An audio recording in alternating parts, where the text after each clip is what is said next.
This segment is sponsored by Noble McIntyre and McIntyre Law. For over 8 years, we've been sending out shout outs to Oklahoma students making a difference in their communities. We call it a noble cause, and of course we couldn't do it without good friend, local attorney, and philanthropist Noble McIntyre. Yeah, and he joins us live. Noble, there he is. Always good to see you. So who are we honoring this morning? Malcolm, before we talk about that, I thought we were friends. I mean, you've got my number in your phone. Have you ever called me for barbecue a single time? I had no idea. So all of you Excuse guys me. out there watching, no. Malcolm's selfish with his strawberry cake and with his barbecue. You just remember that. Hey, today we have Kynli Jones from McAllister. She is just graduated. She's going to start college at the end of this summer at OU, getting a pharmacy degree. And you guys have heard me talk about these 4-H young adults. Kynli is like the top of the top. And I mean, this is a kid that has $150,000 in scholarship offers. She's been in 4-H just out of pull-ups. I mean, she's done so many different things. So Kynli, you're a state ambassador for 4-H. Tell me a little bit what you had to do to even become that. So we had to go through a long interview process. We had to first fill out the application, then get selected for an interview, which is very difficult to do. And then we had to do an extemporaneous speech where we got to prepare for 5 minutes. And then we had to interview with the panel and also write a thank you letter. And now I was selected my first try, and I've been in it since 2019. Now, most of the state ambassadors are some of the older, like junior, senior. You actually got picked as a freshman, so you were very, very young.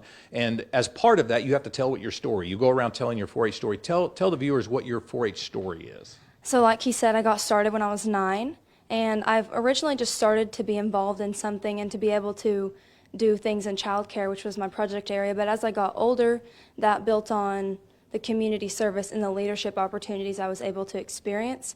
And it led me to creating my own service project, which I started probably in October, and I've been able to do that. Now, tell me what your own, because you've told me it's the Quilts of Valor. Yes. Tell me how you came up with that idea and why it's important to you and how you get personal satisfaction out of it. So it's something me and my grandma started. Our first quilt that we gave away was to my great-grandfather, and that kind of just being able to hear his stories and hear what he went through was just, I wanted to be able to hear that from other veterans that I didn't know, and being able to honor them was just, it's just a rewarding experience. All right, now I know you're salutatorian, so you're ranked second out of 190 million people at McAllister, so it's a really high ranking, and you're going to have to give a speech pretty soon. You're working on that, but you just recently were asked to give a speech that talked about a little bit about why these community service projects are important to you and what it means to you and what it does for you. Tell me the story that you told me earlier. So I said community service, it's just so rewarding to be able to see, not even just see the reactions, but to be able to know that you're helping someone, and just having that feeling of gratitude and generosity towards people who are in need, and not even people who are in need, just people in your community that you can create relationships with is just, it's just so wholesome. I love it. Now, you've done some projects where you don't actually get that feedback, where you give, but you don't actually see how the recipient receives that. As you've looked at both, would you say that being able to see it is much, much better? It is, but it's also, I mean, I'm okay with it because I know that even though I don't get to see the reaction, that I know that they are happy with what I'm being able to provide for them, and I know that they're going to be excited, and I can imagine what that reaction is like. But I do think that being able to see how people are when I help them is just, it just feels great. If you were talking to a bunch of third graders or fourth graders or fifth graders right now and you're trying to tell them the value of 4-H and why they should consider it, what would you tell them?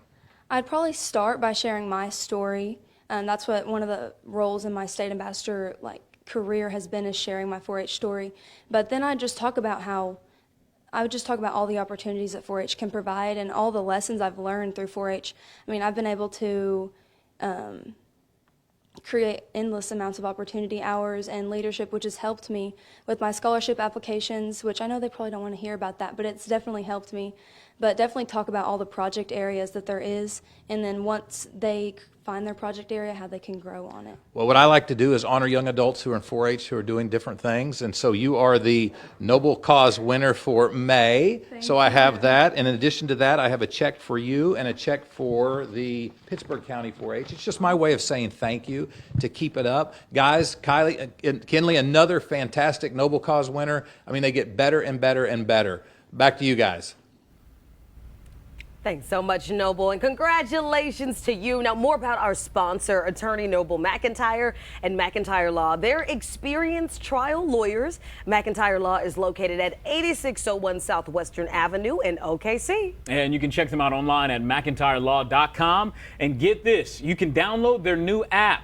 You can also give them a shout, 405-917-5200. They also offer virtual meetings.